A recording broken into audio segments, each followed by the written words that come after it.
Ashes in the night. The first thing anyone remembered was the smell. Not the smoke, though that came soon enough, but the acrid tang of burning fabric, the oily bitterness of a mattress gone to flame.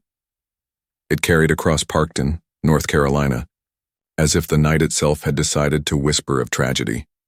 Dogs howled, neighbors pulled coats over pajamas, and the glow of orange against the starless sky drew them like moths to the Burke home, where fire was chewing its way through wood and plaster with hungry determination.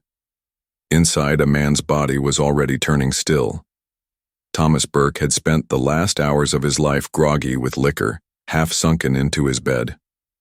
By the time flames licked his sheets, his lungs were already filled with something far worse, smoke thick enough to suffocate the fight from him before fire claimed the rest. To the men who pulled him out, he looked like any other rural casualty of bad luck. A cigarette dropped where it shouldn't be, a house too old, too dry, and too fragile to withstand a single mistake. Standing among the neighbors that night was Velma, his wife, trembling in her church dress, barefoot in the wet grass. She clutched her children close and wailed like the world had ended. "Lord, why him? Why now?" she cried, body buckling as though grief had hollowed her bones. Firemen had to restrain her from running into the inferno, and those who saw her sob swore she looked every inch the devastated widow. But grief is a clever mask. And Velma knew, as she dabbed at her wet face with the sleeve of her nightgown, that she had just stepped across a line most never even imagined crossing. This was not an accident. This was the beginning, the roots of a killer to understand Velma Barfield, the grandmother history would later call America's first woman executed by lethal injection. You have to return to the soil that raised her. North Carolina's tobacco. Country in the 1930s was no place for dreams. Families didn't plan, they endured. Children rose before dawn to haul water, pick cotton, and tend to livestock. The Bullard household, with 9 mouths to feed and little but faith to cling to, was a crucible of discipline and scarcity. Velma, born Margie Velma Bullard in 1932, was the oldest daughter. The role came with invisible chains. Her childhood slipped quickly into responsibility, cooking cornbread on wood stoves barely taller than she was, minding younger siblings when she should have been playing, and carrying buckets until her thin arms trembled. The Bullards had no indoor plumbing, no electricity, and no illusions about life's fairness. What they did have was religion. Pentecostal faith in those parts was not merely practice, it was law. Prayer came before meals, after meals, and often during them. Sin was catalogued daily, measured in the length of skirts, the swing of hips, the hidden thoughts of children. Velma was a quiet child, quick with her studies and quicker with her smile. Teachers noted her neat penmanship and her willingness to help struggling classmates. But there was always an undercurrent of longing. For something more. For something softer than red clay fields and the endless churn of poverty. Basketball became her one escape, the rare arena where she could feel like a child again. On the court she was fast, surprising, capable of grace that her life otherwise denied her. Yet even that reprieve was short-lived. Her mother's twins demanded more of Velma's time, and the family's needs were declared greater than her joy. It was a lesson that would harden her heart. Sacrifice is expected. Pleasure is punished. And so when lanky, dark-haired Thomas Burke appeared with his easy laugh and crooked grin, Velma clung to him like a lifeline. Here was a boy who looked at her not as a caretaker, not as a workhorse, but as a girl worth noticing. Their courtship was conducted in stolen glances at school and whispered conversations after church. When Velma turned 17, she defied her father and eloped. Marriage to Thomas promised freedom, her own home, her own rules, her own chance at happiness. For a time, that promise held. Their little house in Parkton rang with laughter, meals cooked together, and dreams of building a family that would not be crushed beneath the weight of poverty. Velma's life seemed finally to belong to her, but life has a cruel way of reminding the faithful that joy is temporary. The accident that changed everything in 1965, Thomas's car skidded on a rain slick, Road, metal twisted, glass shattered, and Thomas crawled from the wreckage alive, but never whole again. Headaches plagued him. Dizzy spells struck without warning. He lost his mill job, then lost the will to fight through the pain. Slowly, he drowned, himself in alcohol. For Velma, who had been raised to see liquor as the devil's handprint, her husband's descent was more than a marital strain. It was a moral betrayal. She poured bottles down the drain, searched his pockets for hidden flasks, enlisted her children as spies against their own father. But control breeds resentment, and resentment breeds distance. By the late 1960s, their home was no sanctuary, it was a battlefield. Velma, exhausted and anxious, turned to doctors for relief. Valium, painkillers, tranquilizers, they became her own form of communion. Pills steadied her nerves, dulled her rage, and offered the peace she could not find in church pews or her husband's arms. Thomas, meanwhile, saw only betrayal. When Velma had him committed for treatment at Dorothea Dix Hospital without his consent, whatever love remained between them rotted. He returned sober, yes, but embittered, broken, and cold. Their house filled with silence and short tempers. On the night of April 4, 1969, that silence was interrupted by fire. Fire and ash, the flames that consumed the Burke home spread fast, but not without witnesses. Neighbors later recalled something odd. Velma had taken both children out that night on vague errands, leaving Thomas drunk and alone. She rarely went out after dark, and in the days before the blaze she had quietly removed photographs, jewelry, and important papers from the house. Coincidence, some thought. Foresight, others whispered. When the fire was investigated, the sheriff's deputies, men with little more than hunches and half-trained eyes, chalked it up to carelessness. Cigarette in bed, the report read. A tragic but common cause in those days. Velma's tears sealed the conclusion. Who would suspect the trembling widow whose grief was so raw it had to be sedated at the funeral? But grief can be rehearsed. Grief can be performed. And grief can be very profitable. Within weeks, Velma collected insurance money, community donations, and sympathy that poured in like rain. For the first time in her life, she wasn't scraping pennies. For the first time, tragedy had rewarded her, and she had noticed. The taste of opportunity. Thomas Burke's death should have been the end of Velma's suffering. Instead, it was the start of her education.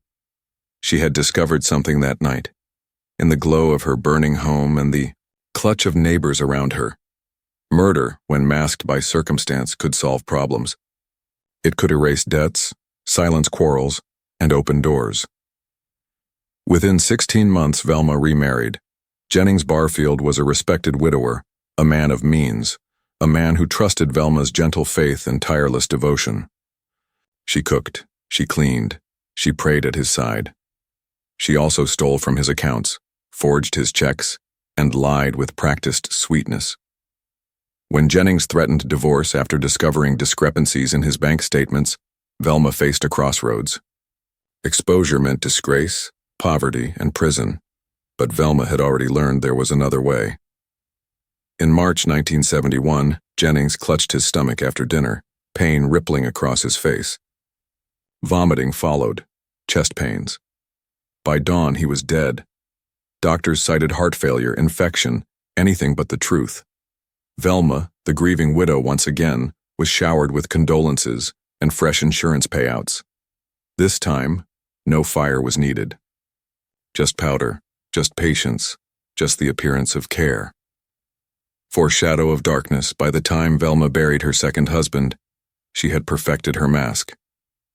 To neighbors, she was a woman cursed by fate, surrounded by tragedy yet still devoted to her faith and family. To her children, she was mother first, provider second, and storm cloud always.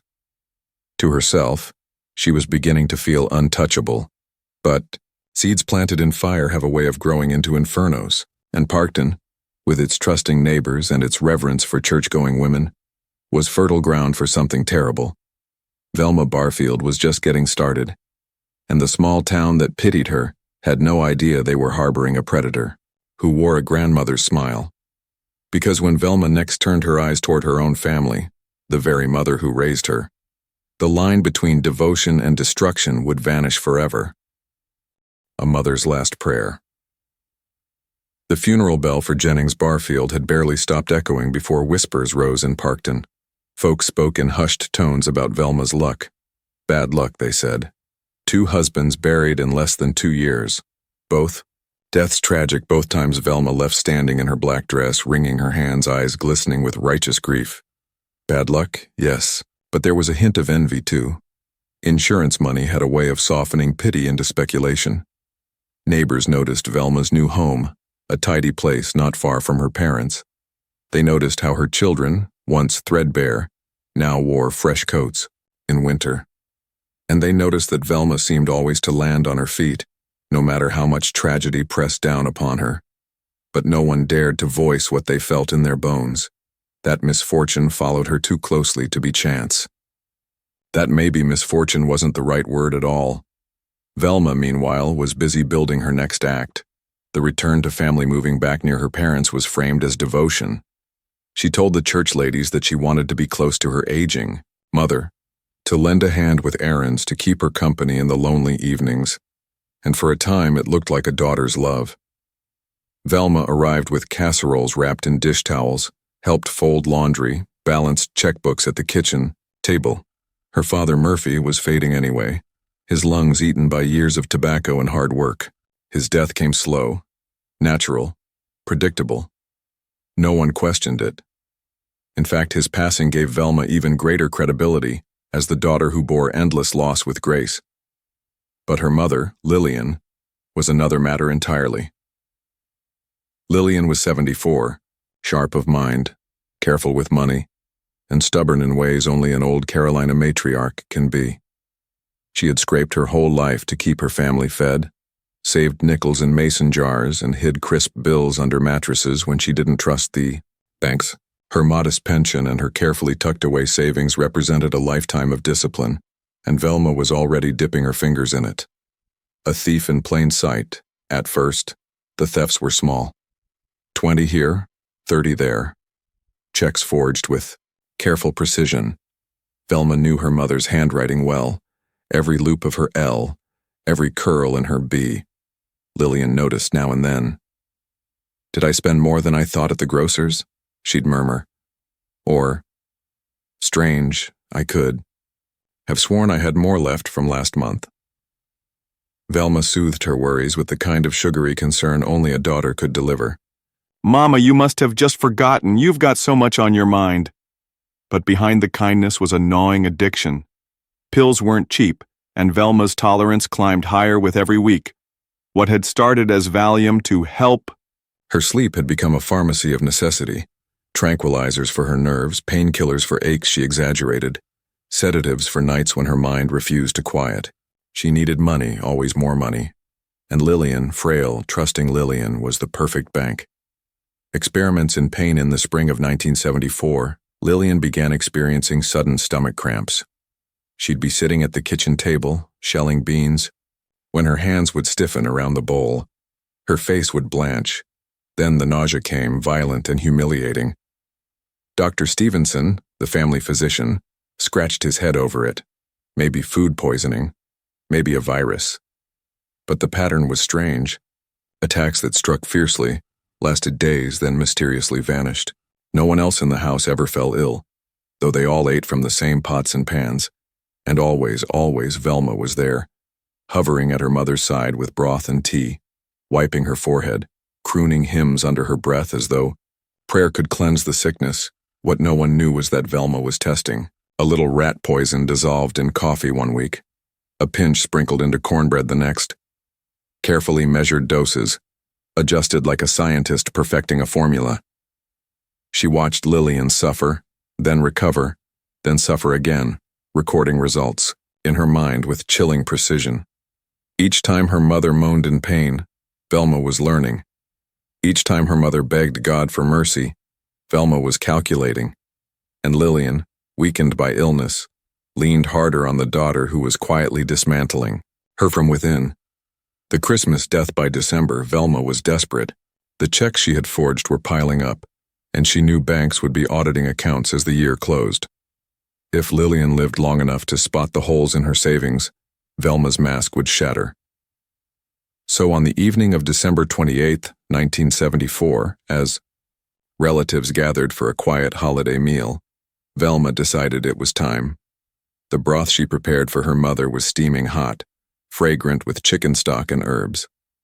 Velma smiled as she set the bowl on the table, coaxing Lillian to sip. "It'll settle your stomach, Mama," she whispered, voice heavy with concern. Within hours, Lillian was doubled over in agony. The cramps were like knives twisting in her belly. Vomiting came in waves, so violent she could barely breathe. Velma, ever the picture of devotion, held her hair back, wiped her mouth, and murmured comfort even as she delivered death. Doctors tried. They pumped fluids, administered anti-nausea medication, prayed science would catch up with whatever invisible thing was eating her alive. But nothing helped. On December 30th, just before midnight, Lillian Bullard gasped her last prayer. The official record called it gastroenteritis, an infection of the stomach. Severe, unusual, but not unheard of. The daughter who wept at her bedside. She was the one who had served her poison. A widow. Twice over, a daughter. No more at the funeral. Velma played her role to perfection. She clutched tissues in trembling hands. She leaned on siblings for support, eyes red-rimmed and hollow. She accepted condolences with whispered gratitude, speaking of her mother's faith, her sacrifices, her strength. But when the estate was settled, it was Velma who stood to benefit. Her thefts were erased, legitimized by her inheritance. She was free, richer even for having buried the woman who birthed her. More than that, she had gained confidence. If she could poison her own mother and escape suspicion, she could poison anyone. If she could sit through her mother's funeral, without flinching, she could sit through any. The world had given Velma her answer. No one was watching. No one suspected, and no one certainly would ever believe a grandmother, a church-going woman, a caregiver, could be the architect of such suffering. Velma was untouchable, or so she thought. The suitor who saw too much by the summer of 1975, Velma, had attracted new company. Robert Mackenzie, a widower from nearby Fayetteville, was a businessman with gentle manners and a decent income. He found comfort in Velma's companionship, charmed by her laughter, softened by her devotion to church and family. To outsiders, they looked like a couple mending each other's loneliness. But Robert was sharper than most. He asked questions. About her finances, about her family, about the string of tragedies that seemed to shadow her life. His curiosity, innocent though it seemed, unsettled Velma. Then, one late summer night, Robert's car left the road. No skid marks. No clear reason. He plowed into a tree and died on impact. Police called it an accident, everyone did, except a handful of people who remembered Robert as a careful driver, cautious to a fault. But suspicion is a fragile thing when grief is loud. Once again, Velma emerged as the unlucky one. Once again, she cried the loudest. And once again, she had removed a man who had drawn too close to her secrets. The caregiver Velma's pattern was now firmly set. Theft, suspicion, poison, death. Yet she was restless. Hungry. Her drug habit grew, her debts multiplied, and her solutions became bolder. So when she found work as a caregiver to the elderly, the very people least likely to question her, least likely to resist her, the cycle began anew. This time the deaths would come not from accidents or fires, not from sudden illnesses in family kitchens, but from within the bedrooms of the most vulnerable. And Velma would discover that playing the role of devoted caregiver gave her the perfect cover for murder. Because in 1976, the Edwards family would welcome her into their home, and they would never walk out alive. The angel of death in the living room. When the Edwards family opened their door to Velma Barfield, they thought they were inviting in salvation. Montgomery and Dolly Edwards were old, fragile, and wealthy enough to afford help. Their children had long since scattered to other towns, chasing jobs, chasing families of their own. That left the couple alone in their sprawling but fading farmhouse on the edge of Lumberton, two brittle figures rattling around in rooms meant for youth and noise. Velma arrived with her Bible tucked under her arm and a smile that could have been carved from honey. She called Dolly Miss Dolly and Montgomery Mr. Montgomery, her accent softening the words until they sounded like hymns. To the Edwards, she was everything they had prayed for, a respectable woman, church-going, widowed by cruel hate and seemingly devoted to the service of others. But what they saw as blessing was, in truth, a curse, for Velma had discovered the perfect camouflage. In a world that revered caregivers, she had become the angel who fed, cleaned, and prayed over her victims, while silently plotting their last breath. A house of quiet secrets. The Edwards' home smelled faintly of cedar and mothballs, the kind of scent that clings to places where time moves slowly. Dolly's porcelain figurines lined shelves, their painted eyes frozen in eternal, polite stares. Montgomery kept a Bible on every side table, though his eyes had grown too dim to read more than a few verses. Velma moved through this house like she belonged there. She brewed sweet tea, stirred chicken stew, folded laundry with efficient hands. She also studied. Every checkbook, every bill, every bank statement she touched was a potential opportunity. She learned Montgomery's trembling signature until she could mimic it without pause. She mapped out Dolly's routine with the precision of a general preparing for war, and of course, she made herself indispensable. Dolly gushed to neighbors about Velma's kindness. "She's like a daughter to us," she said, not knowing that daughters were Velma's favorite prey. But beneath the rhythm of chores and prayers, something darker pulsed.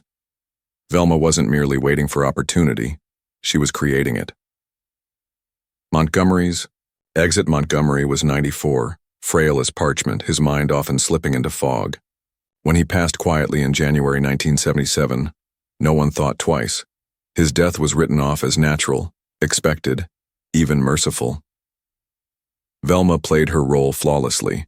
She stroked Dolly's hand, cried with the family, and promised she'd stay on to care for the grieving widow. Everyone praised her loyalty. What no one asked was whether Montgomery's passing had truly been natural. No one checked for toxins, no one wondered why Velma had suddenly taken over the preparation of his nighttime teas.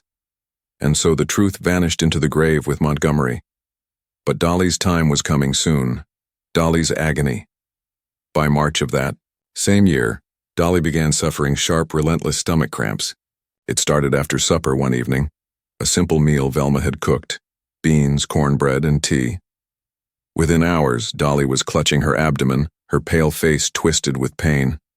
Neighbors who visited were horrified by her condition, but reassured when they saw Velma kneeling at Dolly's bedside, wiping her forehead, spooning broth into trembling lips. Who else could Dolly trust in her final hours but the woman who looked like she'd sacrifice her own health to comfort her? But that broth carried more than kindness. Velma's hand had sprinkled poison into it. The Edwards children rushed back, for their mother's final days, thanking Velma for her tireless devotion. Dolly, racked with nausea and too weak to question anything, clung to Velma's hand as if it were a lifeline.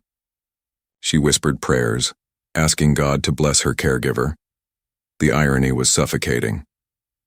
By March 1st, 1977, Dolly was dead. Doctors shrugged. Severe gastroenteritis, they said. The official story fit neatly, so no one looked deeper. Velma wept louder than anyone else at the funeral. The Lee household Velma's reputation as a caregiver had grown. People trusted her name. "That woman will see you through," neighbors told one another. And so, when John Henry Lee and his wife Record needed help, Velma was recommended. The Lees were simple folk, decent and cautious. John Henry, 80, still prided himself on managing his own finances. He was no fool, though his body had grown brittle with age. Record, recovering from a broken leg, relied heavily on Velma for household tasks. Velma slid into their lives with the same routine. Cooking, cleaning, managing bills. She studied John Henry's accounts, eyeing his careful bookkeeping. Here was a man who paid attention, who might notice if money went missing. And so, once again, poison became her tool of silence. John Henry's collapse began one June evening in 1977. John Henry sat in his chair sipping tea Velma had poured. Minutes later, he gripped his stomach and doubled over. His groans filled the small farmhouse. Velma sprang into action, too perfectly. She called the doctor, tended to him, sat by his side with pious devotion. But as hours stretched into days, his condition worsened. The cramps intensified. Vomiting left him weak and hollow. Dr. Marcus Webb examined him and was baffled. The symptoms pointed to gastroenteritis, but why so sudden, why so severe? Velma, of course, had her explanations ready. "Maybe something he ate," she said, wringing her hands. "He's been off his food lately." John Henry died within 48 hours. Another natural tragedy. Another set of neighbors whispering about Velma's cursed luck. Another victim buried with no questions asked. Record, shattered by grief, praised Velma as her rock. "She's the only reason I'm getting through this," she told relatives. She didn't know that Velma had just killed the only man who might have caught her theft, a pattern no one could see. By the summer of 1977, Velma had refined her craft into an art form. She knew precisely how much poison would mimic illness without immediate suspicion. She knew how to time her doses so doctors would assume natural decline, and she knew how to mask her guilt with displays of tenderness. To neighbors, she was to victims, she was salvation. To herself, she was untouchable. But Velma's hunger wasn't just for money anymore. It was for control, for the intoxicating power of deciding who lived and who died. The angel of death routine had become too easy, too safe. And soon, Velma would set her sights on someone very different from frail elders. A man not old, not weak, not easy to explain away. A man named Stuart Taylor. For nearly a decade, Velma had hidden behind the mask of caregiver, killing the weak and the elderly. But when she turned her poisons on Stuart, a younger, healthy man, her perfect method began to unravel. And this time the family would not bury him quietly. The farmer who wouldn't stay silent. By the fall of 1977, Velma Barfield had become fluent in tragedy. She knew exactly how to cry, when to clasp hands in prayer, and how to tilt her face just enough to let a tear shimmer in the light. She had buried husbands, a mother, and 2 elderly patients without a whisper of suspicion clinging to her skirts. But Stuart Taylor was not like the others. He was 56, hardly young, but far from frail. A tobacco farmer with hands made rough by soil. A back bowed not from age but from decades of labor. He was a widower, lonely but not helpless, a man who still had fight in his bones, and when he met Velma, introduced by mutual acquaintances at church socials, he saw in her what so many others had seen, a good woman, a godly woman, someone who might fill the void left by his wife's death. To Stuart, Velma was stability. To Velma, Stuart was cover, her next chapter, her chance to maintain the appearance of a normal life while her private appetites grew. But unlike the Edwardses or the Lees, Stuart wasn't waiting around to die. And unlike the others, he was sharp enough to notice when his life began to unravel. A courtship in shadows. Their relationship blossomed quickly, too quickly for some neighbors. Stuart brought Velma to community suppers, introduced her as his special lady. She cooked meals in his farmhouse kitchen, left her belongings in his dresser drawers. Soon she wasn't just a guest, she was part of his life. But with Stuart came scrutiny. He managed his own accounts, counted every check, and spoke often with his banker, Harold Patterson. Patterson, a man who had grown up alongside Stuart, knew his spending habits down to the penny.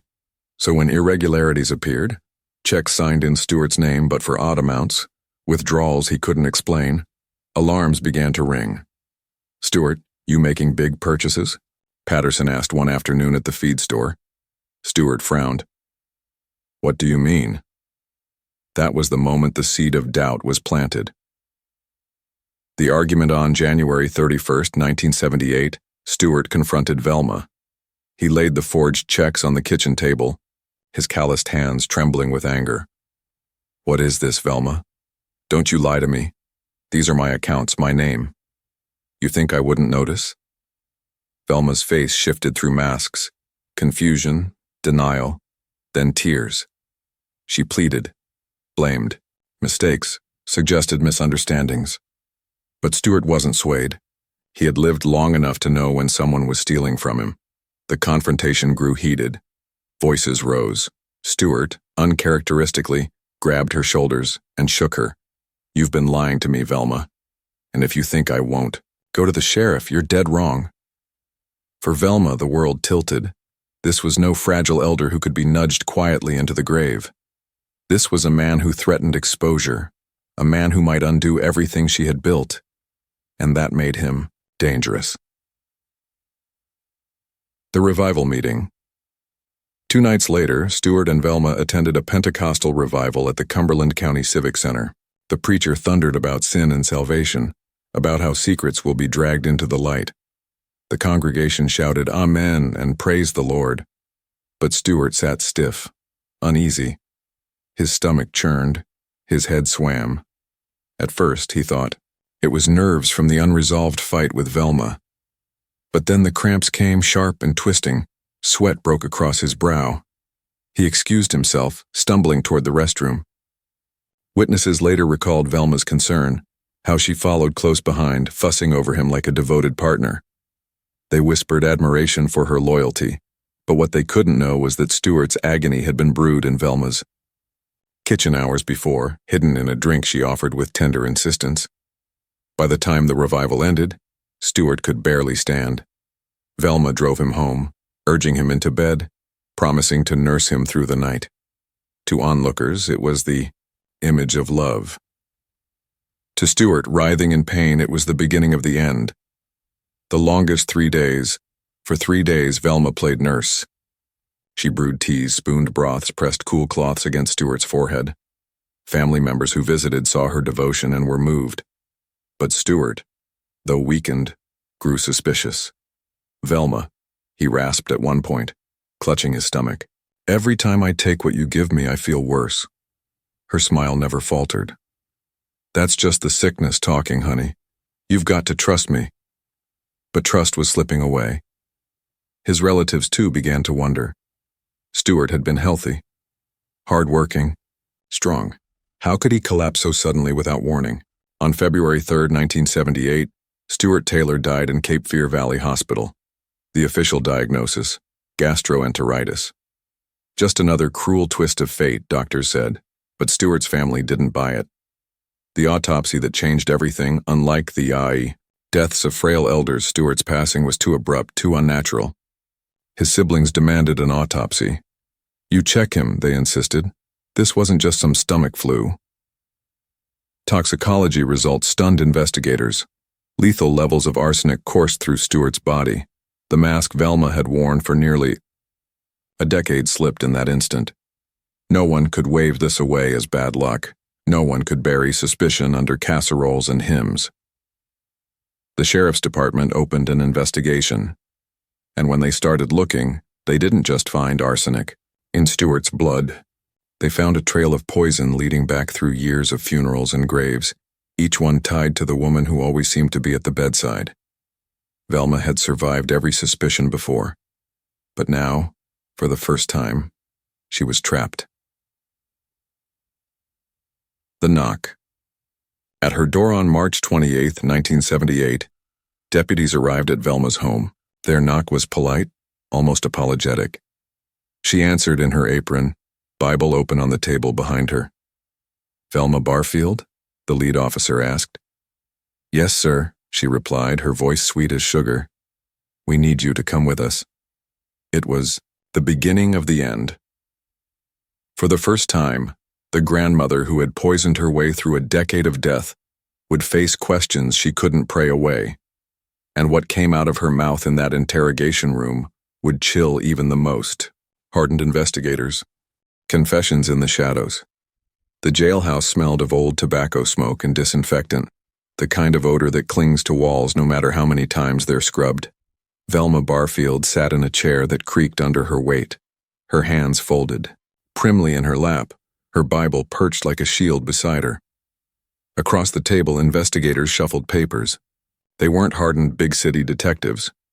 These were Carolina men, raised on Sunday sermons and small-town trust, men who had known Velma as the woman who brought potato salad to church socials. They struggled to square the grandmotherly figure before them with the poison coursing through Stuart Taylor's veins. "Velma," one said softly, "help us understand." She did, but not in the way they expected. The first crack at first, Velma denied everything. Her eyes brimmed with tears, her voice cracked with indignation. "I loved Stuart. Why would I hurt him?" But arsenic doesn't lie. The toxicology report sat on the table between them, its cold numbers stripping away every protest. Investigators pressed hour after hour. Then came the silence, long, heavy, suffocating. Velma's gaze dropped to her Bible. Her lips moved in a silent prayer, and when she finally looked up, her voice had changed. Quieter, flatter, as if she had stepped through a doorway into another version of herself. "I didn't mean for them to die," she whispered. The room went still. A catalog of the dead Velma began listing names. Stuart Taylor, her mother, Lillian, Dolly Edwards, John Henry Lee. Each death described with unnerving precision. The dosages of rat poison, the symptoms she expected, the way she adjusted meals and teas until the right balance was struck. She spoke clinically, like a nurse explaining treatment rather than a killer detailing murder. Her matter-of-fact tone chilled the room more than sobbing ever could. "I just wanted to make them sick," she insisted. "To buy time, to keep them from finding out about the checks. I never wanted them to die. But the pattern was too perfect, the timing too exact." Investigators exchanged looks, grim, disbelieving. Velma wasn't describing accidents. She was describing executions. The mask of remorse. When news of her arrest spread through Cumberland County, shock curdled into disbelief. This wasn't some drifter or stranger. This was Velma, the woman who sat in the third pew every Sunday, the grandmother who sang hymns in a wavering soprano, the caregiver trusted with fragile lives. Journalists descended. "Death by rat poison," headlines blared. "The grandma killer." Neighbors defended her at first. Velma wouldn't hurt a fly, they swore. But as more bodies were exhumed, as more tests revealed traces of arsenic, defenses crumbled. Velma had woven her image too well. Now it was unraveling in the most public way possible. And still, she played her part. She wept in interviews, clutched her Bible in court appearances, spoke of her faith. To some, it looked like genuine remorse. To others, it was theater from a woman who had learned to weaponize grief. The courtroom drama her trial began on November 27, 1978, in Bladen County Superior Court. The courthouse was packed. Journalists scribbled notes. Artists sketched Velma's round face and modest dresses. Curious locals lined up outside, craning their necks for a glimpse of the grandmother accused of killing her kin. Prosecutor Joe Freeman Britt laid out the case with surgical precision. The forged checks, the sudden illnesses, the autopsy results. He painted Velma not as a misguided addict, but as a calculating predator. The defense tried to counter with explanations. They called psychiatrists who spoke of mental illness, dissociation, even alternate personalities. One expert claimed Velma had another self, Billy, who committed the murders. Judge McKinnon's response cut through the courtroom like a blade. "One of them did it. I don't care which one." The jury needed less than an hour. Guilty of first-degree murder in the death of Stuart Taylor. The sentence, when the jury returned for sentencing, the air in the courtroom was taut as wire. Would this grandmother, who baked pies for neighbors and taught Sunday school, be sent to die? The prosecution argued yes. They listed aggravating factors: murder for financial gain, deliberate concealment, cruelty, and execution. The defense pleaded for mercy. They spoke of her children, her drug dependency, her newfound Christianity behind bars. They asked the jury to choose life imprisonment. The jury didn't. On December 2, 1978, Velma Barfield was sentenced to death by lethal gas in North Carolina's chamber. A grandmother was going to die like a criminal in the movies. Gasps filled the room. Velma bowed her head, murmuring prayers. The long-wait death row stretched for years. Appeals wound their way through courts, each one denied. Attorneys tried every angle: ineffective counsel, prosecutorial misconduct, constitutional violations. None swayed the judges, but behind prison walls, Velma reinvented herself. She led Bible studies for other inmates. She wrote letters to ministers, her words dripping with repentance. Evangelist Billy Graham himself took notice, praying for her and urging clemency. Supporters saw a woman transformed, redeemed by faith. Critics saw a manipulator playing her final card, trading poison for piety. Either way, Velma became a national figure, the praying grandmother on death row. The final decision, by 1984, all appeals had failed. The Supreme Court refused to intervene. Her execution date was set. November 2nd, Governor Jim Hunt faced a firestorm. Letters poured in from around the world, begging him to spare Velma. But the families of her victims were unrelenting. She showed no mercy, they said. Why should she receive any? On October 17th, Hunt announced his decision. Clemency denied. Velma Barfield would die by lethal injection, the first woman in America executed that way. And as the hour approached, the woman who had killed so many with poison prepared to face poison herself. The poisoner's last prayer, the night of November 1st, 1984, pressed heavy over Raleigh. Rain slicked the prison walls, glistening under floodlights that hummed against the darkness. Inside Central Prison, footsteps echoed down a narrow corridor, as guards prepared for the end of Velma Barfield's story. She was 62 years old. Gray threaded her hair, softening the face that had once charmed entire congregations. Her Bible rested on her lap, worn from the touch of restless hands. She whispered prayers, words tumbling into the silence like stones dropped into a well. But the prayers weren't for herself. At least that's what she told the chaplain. They're for the families, she said, her voice fragile, almost childlike. For all the pain I've caused. Whether that was truth or performance, no one could say. The last meal earlier that evening, Velma had made her final request. Cheese doodles and a Coca-Cola. Guards had laughed softly at the choice. Simple, almost innocent, like a child's snack before bedtime. She ate slowly, savoring each bite, each fizzing sip. And those who watched wondered, was it nostalgia or was it calculation? The same practiced mask she had worn at funerals and hospital bedsides. The absurdity of it struck even the reporters waiting outside. The woman who laced food with poison ending her life with a bag of neon orange dust and syrupy sweetness. The chamber at 2 a.m., Velma was led into the execution chamber.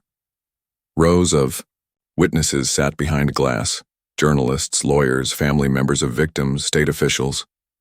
The air was taut, humming with the unspoken recognition that history was about to be made. North Carolina had abandoned the gas chamber for this new method, lethal injection. Velma would be the first woman in the nation to receive it. She lay back on the gurney, the leather straps fastened across her arms and chest. Her hands, the same hands that had brewed poisoned teas and folded hymnals, now lay still against the white sheet. A nurse swabbed her arm, inserted the IV. The irony wasn't lost on anyone. Poison again. But this time measured, sterile, state-sanctioned. The final words. When asked for her last statement, Velma's voice trembled, but didn't falter. I know that everybody has gone through a lot of pain, she said. All the families connected, and I'm sorry. I want to thank everybody who has been supporting me all these 6 years. Simple words. No grand confessions, no fiery repentance. Just a soft apology that hovered in the air like smoke, leaving everyone to wonder. Was it sincerity or performance, the last act of a life built on masks? The warden nodded. The injection began. The silence witnesses watched as Velma's breathing slowed, her eyelids fluttering like the wings of a trapped bird. Within minutes, her chest rose no more. Time of death. 2:15 a.m. Outside, rain slicked the streets. Inside, history closed its fist around a woman who had lived as predator, prayed as penitent, and died as both. The twist of memory, after her execution, Velma was buried near her first husband, Thomas Burke, the man whose death in a suspicious house fire had set everything in motion 15 years earlier. But the twist came not from her grave, nor from her final words, but from the files investigators continued to sift through afterward. There were more names. More neighbors, patients, acquaintances who had died under Velma's watch. Their symptoms eerily familiar: stomach cramps, vomiting, sudden collapse. Bodies that had been cremated, graves too disturbed to test, records too incomplete to prove. The number of victims could never be pinned down. 6 were confirmed. But whispers among investigators suggested the true toll might have been double, even triple. Velma had gone to her death with those secrets sealed behind her soft smile. A legacy. Of doubt her case changed North Carolina. Doctors began testing suspicious deaths more rigorously. Families grew more cautious about unquestioned trust in caregivers. Poison, once thought of as an exotic crime from Gothic novels, was suddenly recognized as a danger lurking in rural kitchens. But the deeper legacy was psychological. The thought that evil could wear the face of a grandmother, that behind prayer circles and casseroles, someone could be measuring out death in teaspoons. It was a wound that never quite healed in Cumberland County. The final reflection. What made Velma truly terrifying wasn't just the deaths.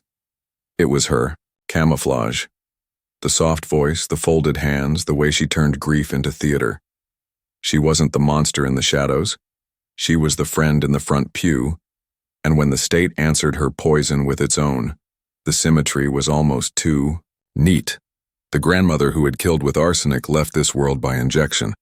The cycle closed, but the unease remained, because no one ever proved just how many had really died at her hand. And maybe that was Velma's final act of control, leaving the world to guess, to wonder, to never be entirely certain how deep her poison had spread. If you walk through certain cemeteries in rural North Carolina, you'll find modest headstones etched with dates from the late 1960s and 70s. Men and women who died suddenly, unexpectedly, peacefully at home. Their families buried them with hymns and tears, never knowing the truth. And sometimes, standing at those graves, locals swear they've heard the faintest sound, like a grandmother humming a lullaby, sweet and hollow, fading on the wind. Velma Barfield is gone, but the doubt she planted still lingers, a poison that never leaves the bloodstream of memory.